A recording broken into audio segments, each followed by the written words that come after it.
ओम शांति। 23 जुलाई 2021 बाबा के महावाक्य।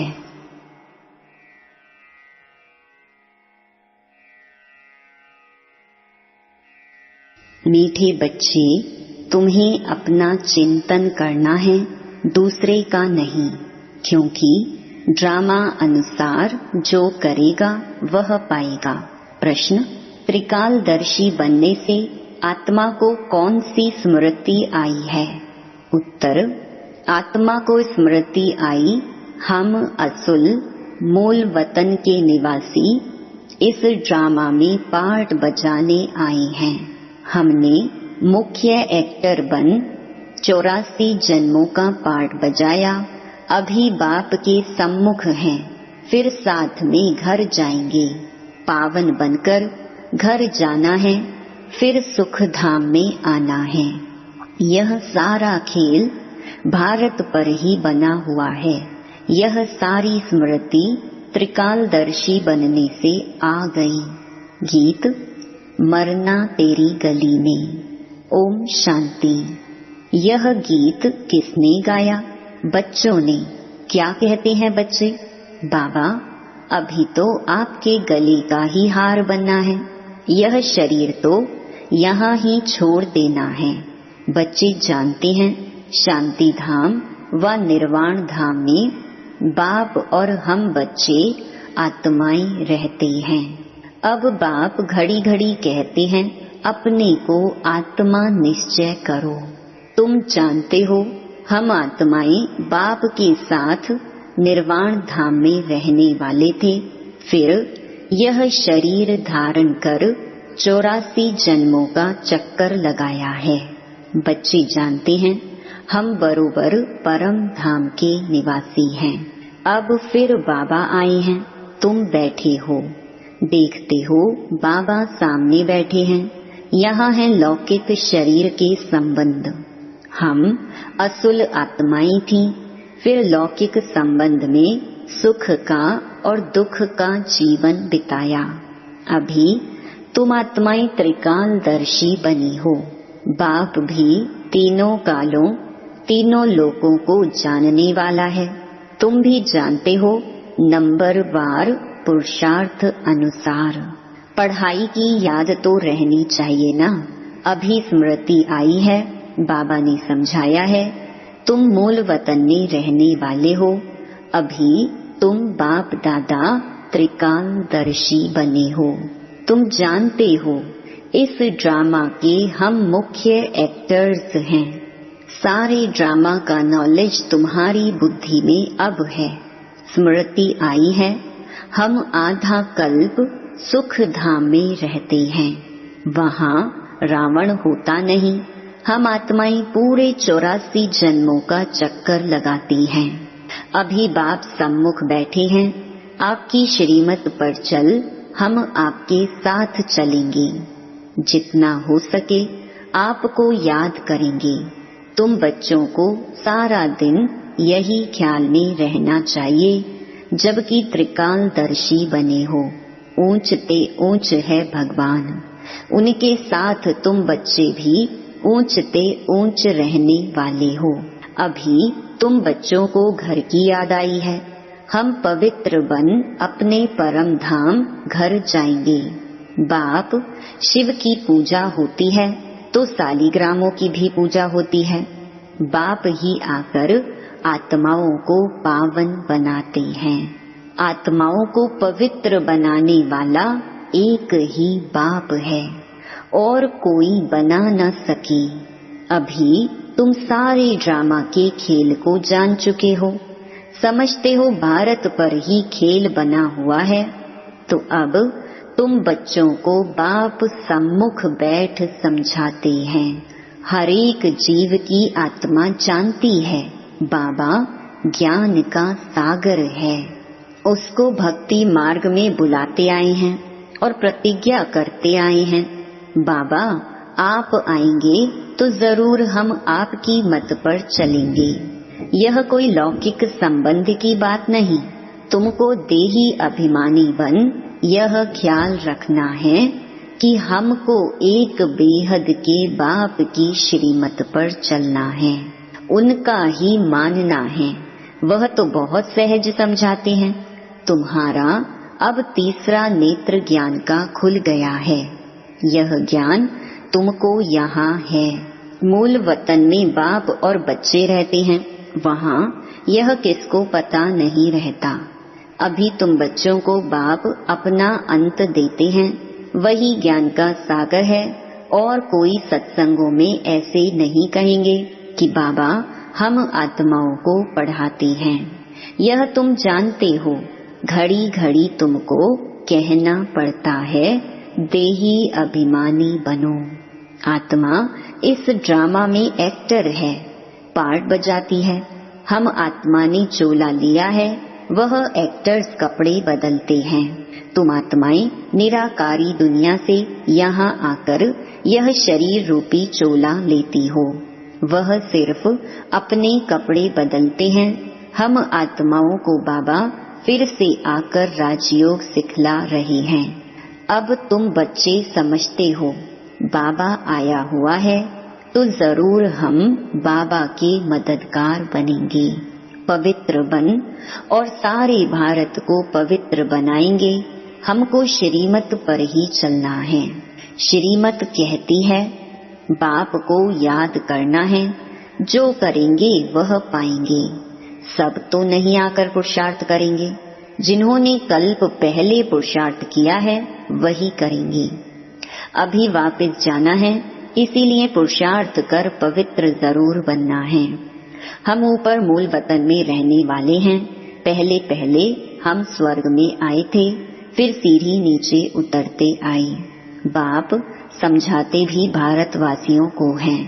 भारत में ही आते हैं, याद भी भारत में करते हैं कि आकर हमें पावन बनाओ।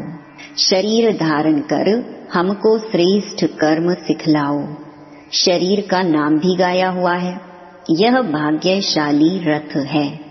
बाप भी कहते हैं मैं साधारण तन में प्रवेश करता हूँ। आगे भी कहा था तुम बच्चों को स्मृति आई है, बरोबर 5000 वर्ष पहले भी बाबा ने यही कहा था और कोई भी यह बात बता नहीं सकते हैं।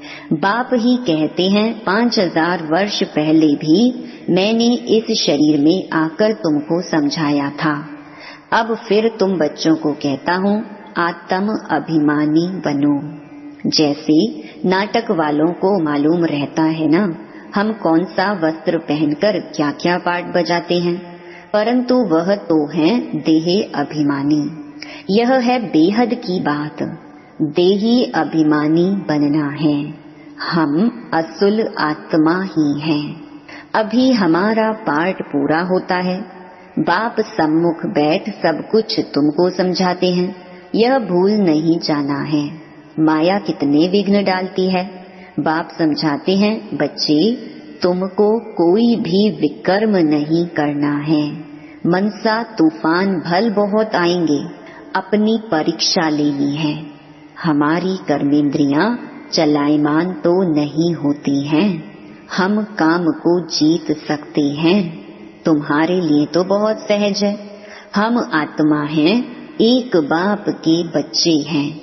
बाप से ही योग लगाना है।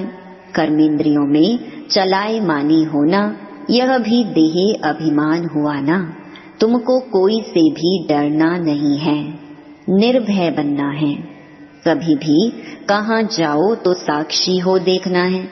हम तो आत्मा हैं। इस खेल को तुम पूरा जान गए हो। ऊंच ते ऊंच बाप है। यह बुद्धि में आया है। उनको बिंदी कहा जाता है। निराकारी दुनिया में आत्माओं का झाड़ है। बीज से झाड़ निकलता है, फिर नंबरवार पत्ते आते हैं। यह भी ऐसे है। ऊपर से नंबरवार आत्माएं आती हैं। आत्मा प्रवेश कैसे करती है, निकलती कैसे है, यह कोई देख ना सके। अब बाप समझाते हैं तुम्हारी आत्मा पतित हो गई है, उनको पावन बनाओ। इन द्वारा बाप बैठ समझाते हैं। बात तो कर्मेंद्रियों से करते हैं ना। आत्मा बिंदी इसमें नहीं होती तो कर्मेंद्रियां कुछ कर नहीं सकती। इतनी छोटी बिंदी कितनी पावरफुल है, उनमें सारी नॉलेज है। बाप ज्ञान का सागर है जो तुमको बैठ समझाते हैं, उनमें सारा ज्ञान है। यह भी उनका पार्ट नूंधा हुआ है। तुम्हारी आत्मा में भी 84 जन्मों का पार्ट है। तुम दुख सुख का पार्ट बजाते हो, दुख में बहुत तकलीफ लेते हो। बाप कहते हैं मैं तो पुनर्जन्म में आता नहीं हूँ। तुम 84 जन्म लेते हो, मैं तो नहीं लेता हूँ। मैं आकर तुम बच्चों को सहज युक्ति बताता हूँ कि मुझे याद करो तो पावन बनेंगे। आधा कल्प तुम काम चिता पर बैठ तमो प्रधान बने हो। आत्माओं से ही बाप बात करते हैं। आत्मा के ऑर्गन्स पहले छोटे होते फिर बड़े होते हैं। आत्मा तो छोटी बड़ी होती नहीं। आत्मा ही कहती है हे पतित पावन आओ। आत्मा बाप को पुकारती है। बाप कहते हैं मैं कल्प कल्प आता हूँ तुम पतितों को पावन बनाने। अभी तुम जानते हो आत्मा कैसे आती जाती है।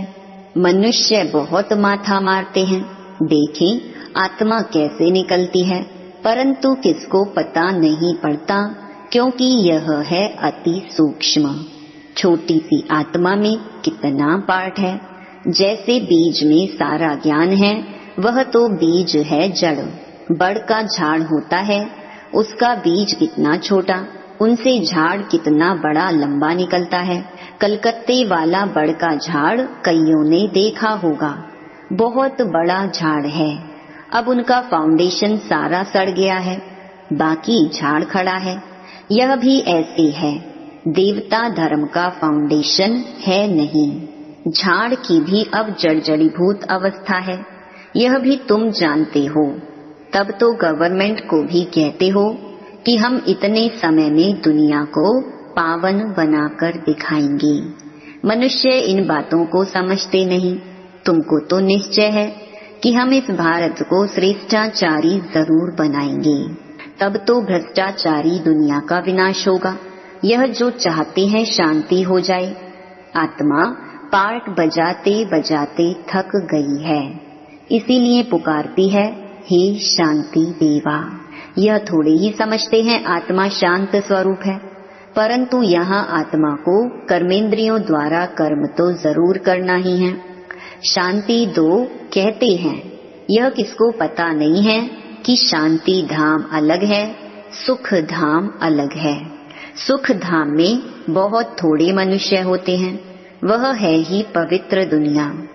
वहाँ शांति तो कोई मांगते नहीं, कर्म तो वहाँ भी करते हैं, परंतु वहाँ अशांति नहीं होती। जीवन मुक्ति धाम अथवा शांति धाम दोनों अलग हैं। सतयुग में जीव आत्माओं को सुख भी है तो शांति भी है, एवर हेल्दी वेल्दी रहते हैं। अभी तुम जानते हो स्वर्ग किसको कहते हैं।